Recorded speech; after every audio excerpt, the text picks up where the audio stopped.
안녕하세요, 에이트입니다. 여러분, 요즘에 이 그래픽 카드 가격이 진짜 미쳤죠. 미쳤다는 표현이 정말 딱 맞는 수준인데 정말 구하기도 좀 힘들고 프리미엄에 프리미엄이 붙다 보니까 이게 진짜 도저히 선뜻 손이 가지 않더라고요. 하필이면 또 이럴 때 컴퓨터에 관심이 들어가지고 저 그래픽 카드 계속 존버하고 있었는데 RTX 3070 Ti 라인업이 이제 한 2달, 3달 정도 된 거로 기억하는데 이 제품을 이노3D에서 제공을 해주셨습니다. 원래는 기존에 사용하고 있던 GTX 1060 이 3기가짜리로 좀 버티려고 했는데 이 3070 Ti급은 또 어느 정도의 성능을 보여주는지 궁금하더라고요. 그래서 여러분들께 여러 가지 테스트를 보여드리면서 어느 정도의 성능을 보여주는지 소개해드릴게요. 자, 그럼 바로 갈게요.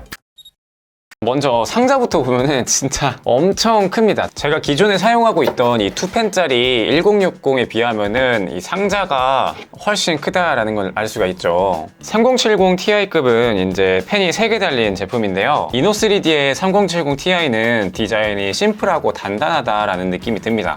LED도 없어요. 그래서 이런 RGB 감성을 좋아하시는 분들에게는 아쉽다고 느껴질 것 같고, 심플하게 꾸리고 싶다 하시는 분들은 마음에 들어 하실 것 같습니다. 백플레이트를 포함해서 전체적으로 금속 프레임으로 되어 있다 보니까 디틀림에는 문제가 없어 보여요. 그런데 생각한 것보다는 얇다는 느낌이 듭니다. 포트는 HDMI 포트 1개 그리고 DP 포트 3개가 들어가 있고요. 보조 전원은 8핀 2개 총 16핀으로 구성이 되어 있습니다.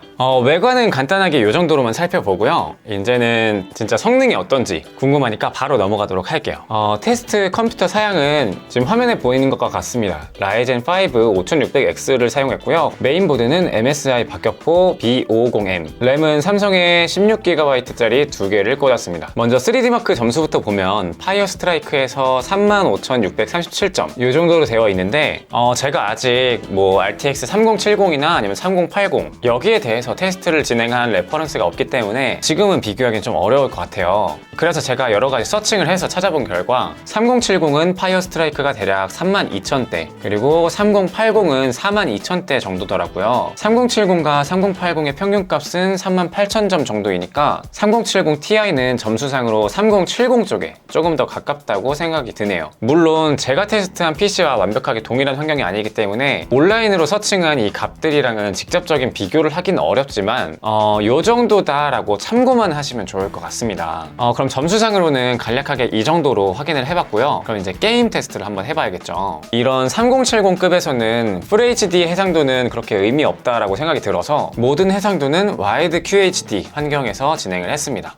이건 나중에 제가 4K 모니터를 가지고 온다면 해상도별로 이 성능이 얼마나 차이가 있는지 이런 것도 한번 비교를 해드릴게요. 먼저 오버워치를 살펴보면 설정은 그래픽 품질 최상으로 해둔 상태로 진행을 했고요. 화면 녹화 프로그램을 하나 켜둔 상태로 진행했습니다. 그러다 보니까 실제로는 조금 더 프레임이 높게 나올 거예요. 이 점 참고하시고요. 예전에는 오버워치가 중간 정도의 사양의 게임이었다면 요즘에는 약간 중하 정도의 게임으로 분류가 될 수 있죠. 그래서 참고하는 용도로만 보시면 좋을 것 같습니다. 전투 장면에서 프레임은 100 후반대 그리고 200 초반대 정도를 보여주고 1% 로우 값도 130대 프레임으로 QHD 해상도에서는 대략 144Hz는 거뜬하네요. 온도도 76도 정도로 그리 높지 않은 수준을 보여줍니다. 참고로 이 테스트를 진행한 이 실내 온도는 한 26도 정도였어요. 그리고 국민 테스트 게임인 배틀그라운드를 해보면 옵션은 다음과 같이 국민 옵션이라고 불리는 옵션으로 진행을 했고요. 마찬가지로 WQHD 해상도로 진행을 했을 때 사람들이 많이 뭉쳐있는 대기실에서는 평균 130 후반 정도의 프레임을 보여주고 1% 로우 값은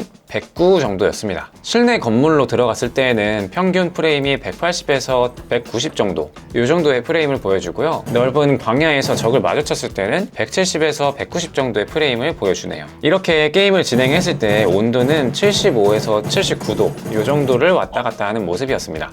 게임은 이 정도로 참고를 해주시면 좋을 것 같아요. 그런데 제가 이전에 컴퓨터 맞추는 법에 대한 영상을 올려드린 적이 있는데 거기에서 이 편집용 컴퓨터는 그래픽카드는 그렇게 중요하진 않다 이렇게 말씀드린 적이 있죠. 그런데 이게 반은 맞고 반은 많은 틀린 얘기였습니다. 거기다가 앞으로는 더 틀리게 될 거예요. 왜냐하면 프리미어 프로 편집 프로그램에서 하드웨어 가속이라고 해서 그래픽카드로 렌더링하는 비중을 늘리고 있는 중이거든요. 이게 프리미어 프로 업데이트를 거듭할수록 조금씩 이 CPU의 부하는 조금씩 내려가고 이 GPU, 그래픽카드의 부하율은 점점 올라가고 있다는 게 느껴집니다. 물론 편집 작업 시에는 CPU의 영향이 훨씬 더 크긴 하지만 렌더링 시에는 그래픽카드의 사용률이 높아지고 있고, 거기다가 H265 코덱의 경우에는 지금 화면에 보이는 것처럼 그래픽카드 사용률을 100%로 사용하기도 하고 CPU의 사용량이 줄어든 형태로 렌더링을 하더라고요. 기존에 H264로 작업을 할 때는 CPU의 가동률은 100%로 보이고 그래픽카드는 살짝 보조만 하는 정도라서 썸네일 작업을 못할 정도로 CPU의 부하율이 높았는데, 이 H265 코덱을 사용하면은 그래픽카드의 성능이 그 부하를 전부 다 가져가기 때문에 이 내보내는 동안 다른 작업을 이어서 할 수 있다는 점이 굉장히 좋았습니다. 참고로 이 3070 Ti로 영상을 내보내기를 할 때에는 영상을 뽑으면서 롤 정도는 WQHD 해상도에서 120프레임을 충분히 넉넉하게 뽑아주는 정도로 사용이 가능하더라고요. 자, 여러분, 오늘은 이렇게 RTX 3070 Ti의 성능은 어느 정도인지 대략 설명을 드렸는데요. 앞으로 다양한 레퍼런스들을 쌓아가면서 여러 가지 비교를 할 테니까 이런 점도 많이 기대해 주시면 좋을 것 같습니다. 얼른 이 코인 프리미엄이나 용산 프리미엄이 빠져서 그래픽카드 가격이 옛날처럼 좀 돌아왔으면 좋겠습니다. 지금은 진짜 너무 비싸가지고 건드리기가 좀 어렵더라고요. 자, 아무튼 이번 영상은 여기까지고요. 제 영상이 도움이 되셨거나 에이테일도 보고 싶다 하시는 분들은 좋아요와 구독 부탁드립니다. 감사합니다.